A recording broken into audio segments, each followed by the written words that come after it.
Testament, il y avait une promesse que la délivrance arrive. Et Jésus est venu pour accomplir cette promesse. Et écoutez, à l'époque d'Habakkuk, c'était une promesse. Mais à notre époque, par le Christ, cette promesse est accomplie. Nous sommes ici ce matin, nous avons vécu ce que j'appelle un exode spirituel. Nous avons été délivrés du royaume des ténèbres au royaume de sa lumière bien-aimée. Colossiens 1,13 nous dit « Regardez cela, car il nous a délivrés. » Observez bien ce verbe. Dieu ne va pas nous sauver. Dieu ne le fera pas. Dieu vous a déjà sauvés.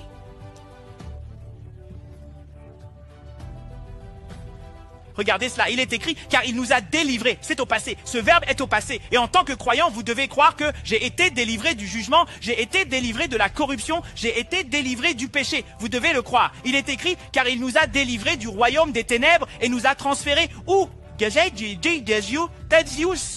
Dans le royaume de son cher Fils. Donc là où vous êtes en ce moment, vous êtes dans le royaume de Dieu où le péché n'a aucun pouvoir, où le diable n'a aucun pouvoir, où la maladie n'a aucun pouvoir, où le jugement n'a aucun pouvoir sur vous.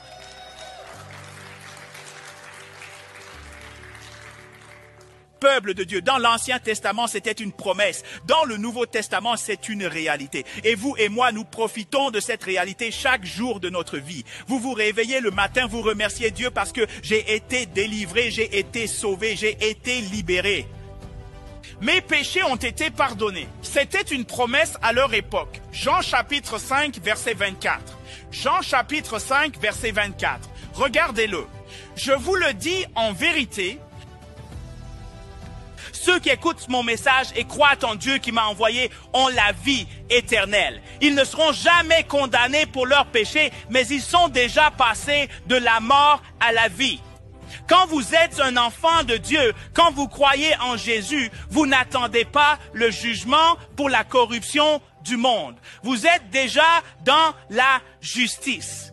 Vous êtes déjà dans le pardon. Non pas parce que vous êtes parfait et que vous avez cessé de faire des bêtises à un moment donné, mais simplement parce que Jésus vous aime et qu'il a donné sa vie pour vous.